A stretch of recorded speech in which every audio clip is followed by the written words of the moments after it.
नमस्कार, आप देख रहे हैं न्यूज़ 69 भारत। मैं हूं मनीष कुमार झा। अलग अलग जगह से जाकर मैं ऐसे मुद्दे को आपके सामने लाता रहा हूं जो चेतावनी दे, जो लोगों को सजग करे। सजगता जरूरी है।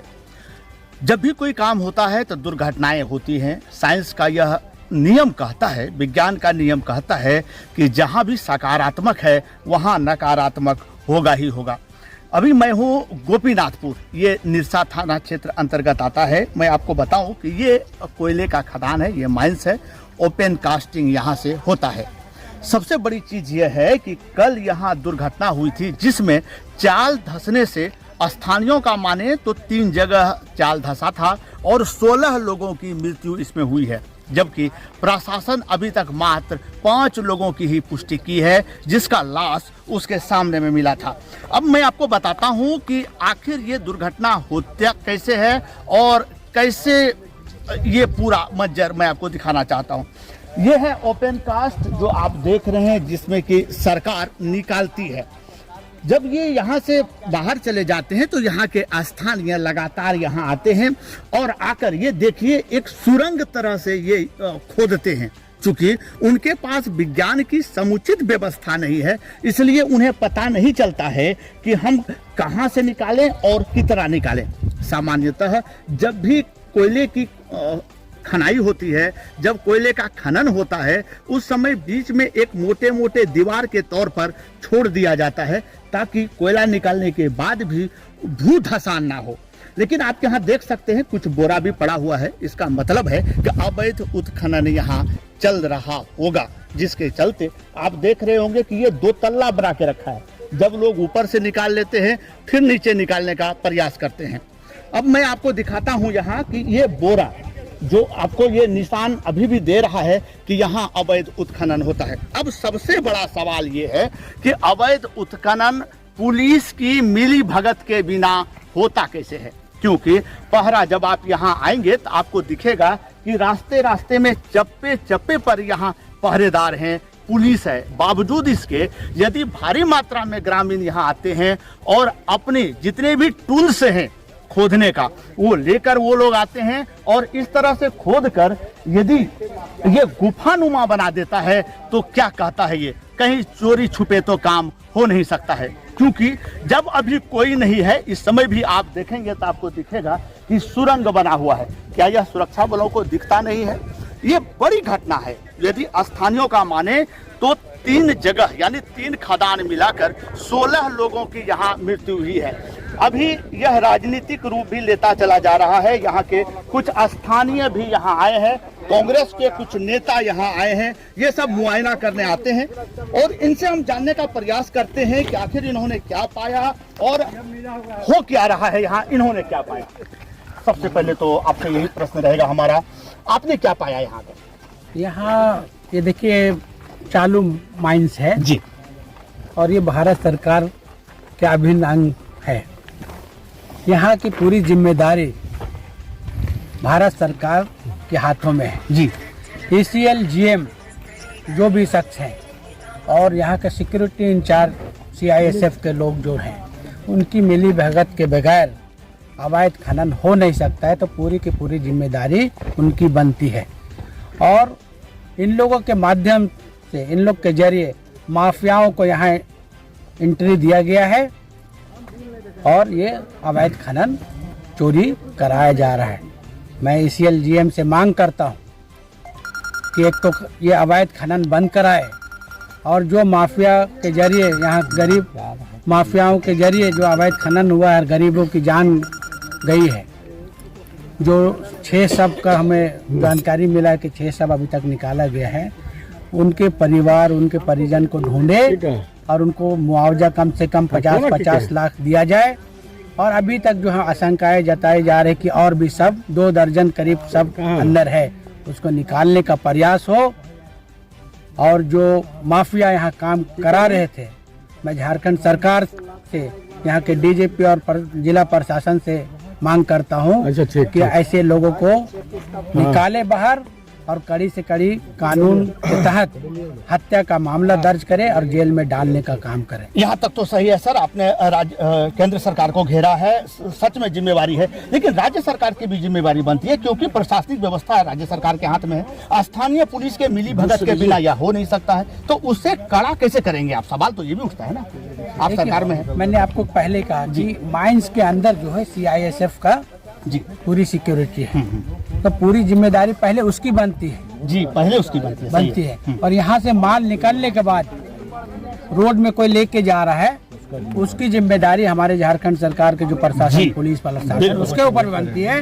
उसको भी चिन्हित हो कि उस समय ड्यूटी किसकी रहती है, जब यहाँ से चोरी करके शाम को या सुबह जब भी जाता है, ऐसे लोग को भी चिन्हित करके उस पर भी कार्रवाई होनी चाहिए। ये सीधा सवाल यही था सर, क्या उसे टाइट किया जाएगा आने वाले समय में कि यदि केंद्र सरकार के यहाँ से गड़बड़ी हो रहा है तो राज्य सरकार नहीं होने देगी? मैं यहाँ से अभी रांची लौटूंगा जी। मैं अपने लेटर पैड पे चिट्ठी लिख करके मुख्यमंत्री को जाके दूंगा। मुझे आशा है कि मुख्यमंत्री के संज्ञान में लेकर उस पर जरूर कदम उठाएं। बहुत बहुत धन्यवाद आपका।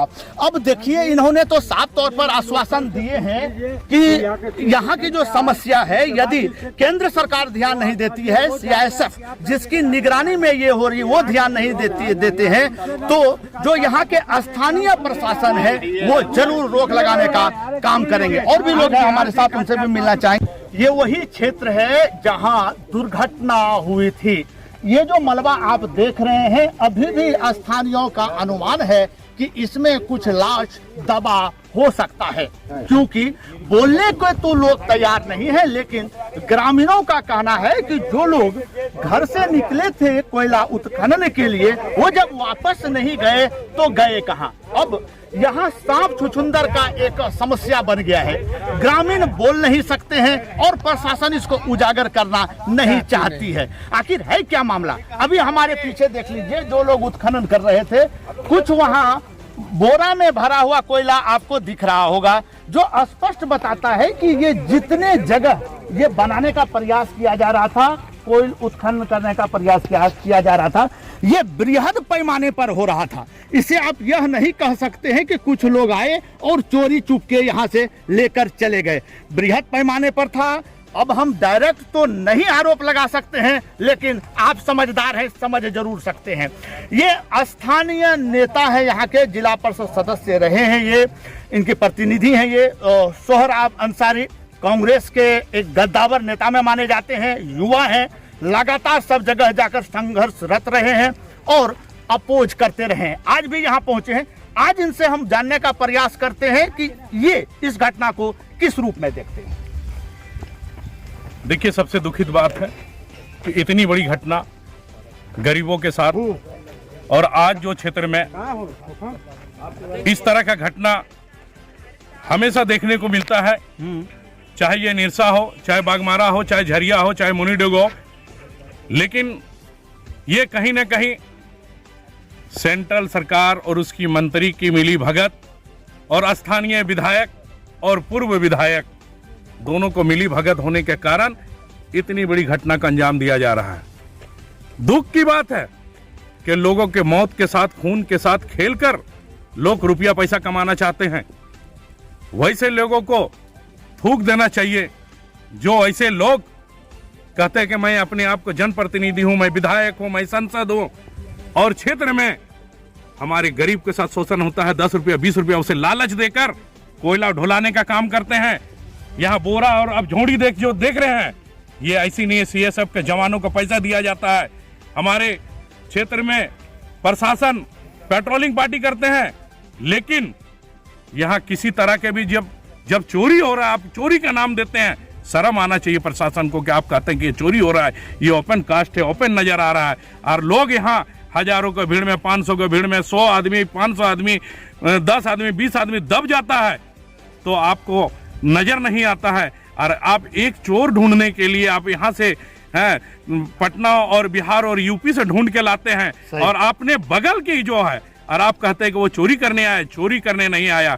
ये कहीं ना कहीं लोगों से मिली भगत के कोल माफिया द्वारा, स्थानीय विधायक द्वारा, स्थानीय प्रशासन के द्वारा यहाँ पर आने के बाद, और सेंट्रल सरकार के मंत्री जो आते हैं और अटैची उठाते हैं, लेके चले जाते हैं, GM से बैठते हैं, कोल माफिया से बैठते हैं और बैठने के बाद एटीची लेते हैं और लेके चले जाते हैं, इस पर कोई नजर नहीं होता।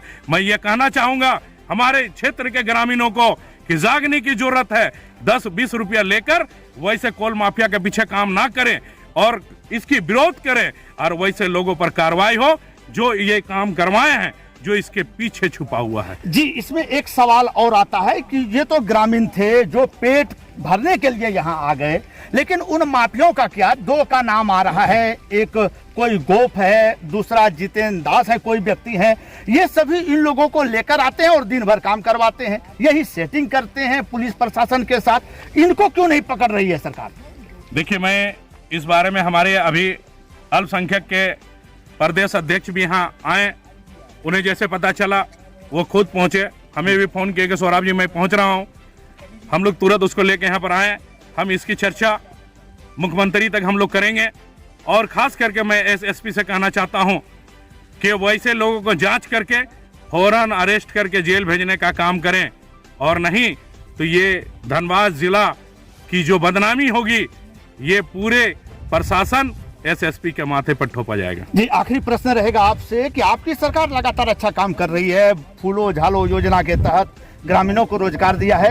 ये जो कोयले में लगे हुए हैं लोग, इनके लिए कोई व्यवस्था क्यों नहीं बनाई है? आप रोड पे देख रहे होंगे, लोग मोटरसाइकिल पे ढो रहे होते हैं, खतरे से खेल रहे होते हैं, हादसा आपने देख लिया। इसके लिए गरीबों के लिए योजना क्यों नहीं बना रही सरकार? देखिए, इसके लिए सरकार हम लोगों का जो है मनरेगा के तहत योजना चलाया जा रहा है, लेकिन लोगों को भ्रमित किया जाता है कोल माफिया द्वारा कि आपको मजदूरी करेंगे तो 300 मिलेगा और आप मेरा बोरा ढोएंगे तो 500 मिलेगा। तो कहीं ना कहीं गरीब आदमी जो है भ्रमित हो जाता है और उन्हें ये लगता है कि हमारे बच्चों को पोषण के लिए चल 300 की जगह 500 आ जाएंगे, दिन में हम लोग काम करेंगे मनरेगा का, तो चलिए रात को हम लोग कम से कोल माफिया के द्वारा करें। तो कोल माफिया का भूमिका जो है और स्थानीय विधायक का भूमिका, इस पर जांच हो और वैसे लोगों पर कार्रवाई हो जो ये काम करवाया जा रहा है। मुख्यमंत्री ने भी ट्वीट किया है, तो अनुमान है कि जरूर इस पर कार्रवाई होगी। बहुत बहुत धन्यवाद आपका। ये थे स्थानीय नेता जो बता रहे थे कि पूरा मामला क्या है। यूं ही आप देख ले स्थिति क्या है। हमारा लक्ष्य रहता है कि हम आपको घटना का जानकारी ना दें, हम आपको यह चेतावनी देना चाहते हैं, हम सजग करना चाहते हैं ताकि इस घटना की पुनरावृत्ति ना हो।